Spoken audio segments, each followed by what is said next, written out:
आप सबको आशीष दे।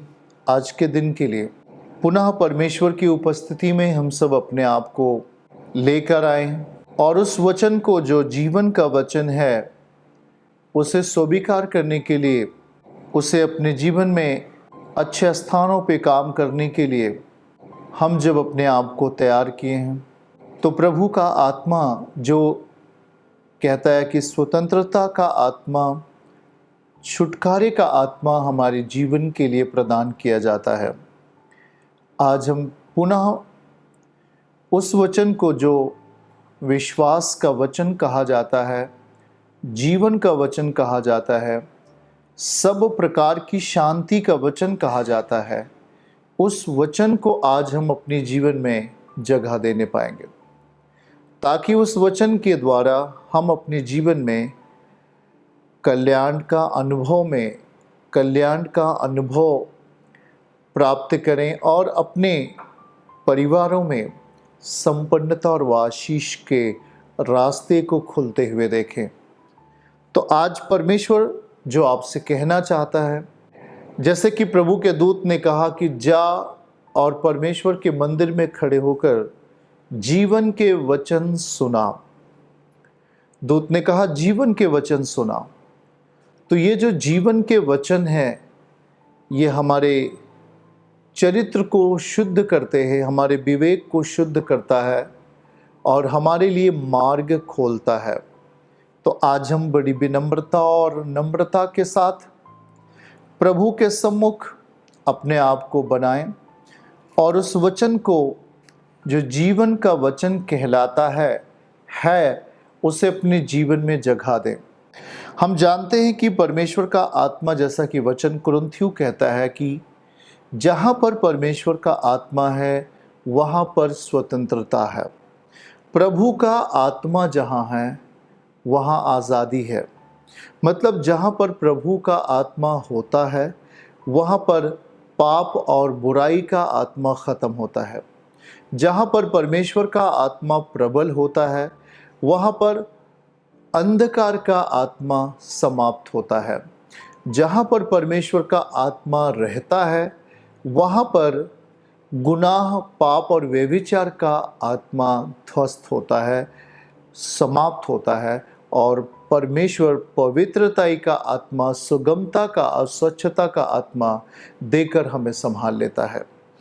आज जब हम प्रभु के वचन के साथ एक मन होने के लिए अपने आप को तैयार कर रहे हैं, तो उस जीवन के वचन को जिस रीति से हम वस्त्र पहनते हैं और हमारे शरीर ढक जाते हैं और हम एक सभ्य व्यक्ति कहलाते हैं, जब हम वस्त्र को पहन लेते हैं, कपड़े को तन पर डाल लेते हैं, हम एक सभ्य व्यक्ति कहलाते हैं।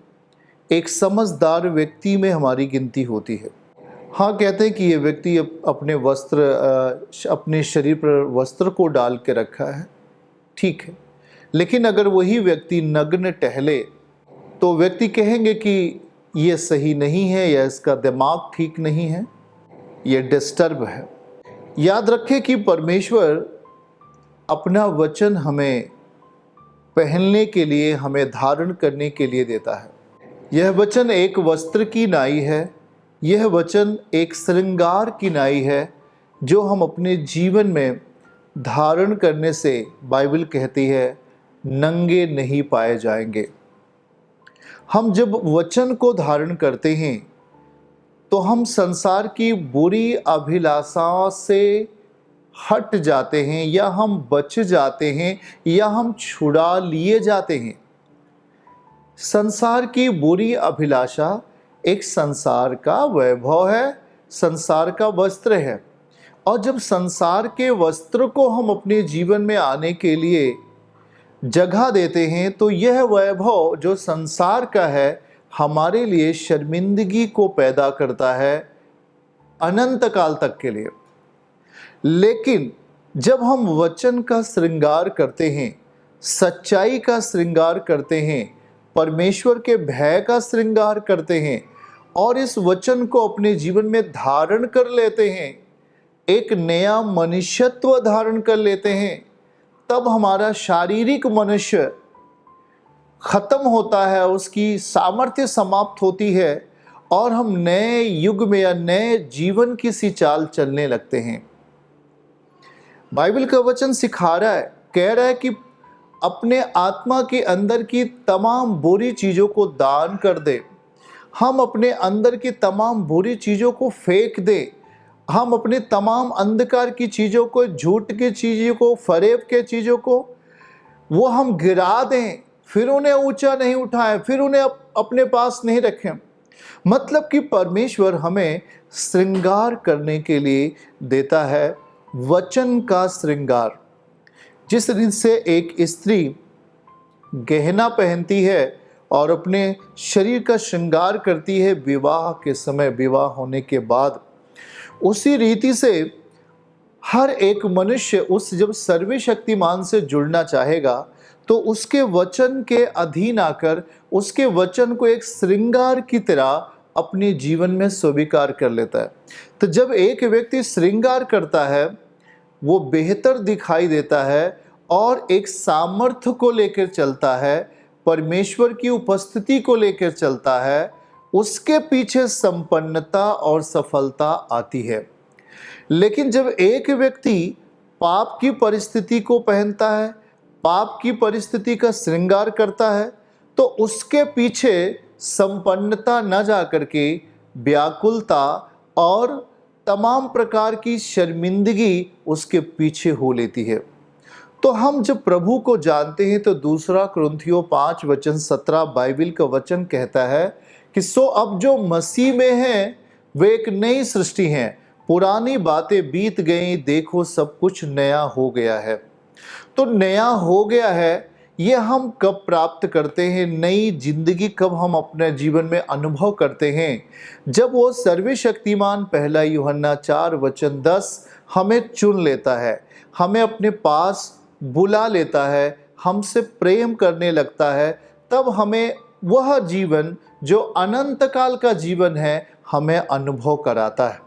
और वो अनंत काल का जीवन थकाऊ नहीं होता, वो अनंत काल का जीवन उबाऊ नहीं होता, परंतु दिन प्रतिदिन नया होता जाता है।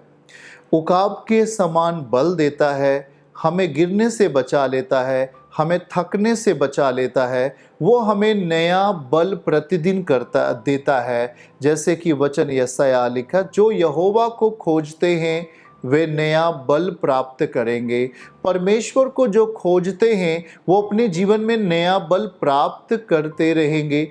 ऐसा नहीं कि आपने आज विश्वास किया तो पूरा बल को धारण कर लिए, या आपने 10 दिन से विश्वास करते हैं तो आपने पूरा बल धारण कर लिया। लेकिन यह एक आत्मिक प्रक्रिया होती है जो विश्वास से शुरू होती है। चर्च की सभी प्रार्थनाओं को और परमेश्वर के दास के द्वारा टीचिंग सुनने के लिए और अपडेट्स को जानने के लिए हमारे इस चैनल को सब्सक्राइब करें और साथ में बेल आइकन को जरूर दबाएं ताकि जब भी लाइव प्रार्थना हो तो सबसे पहले आप देख सकें।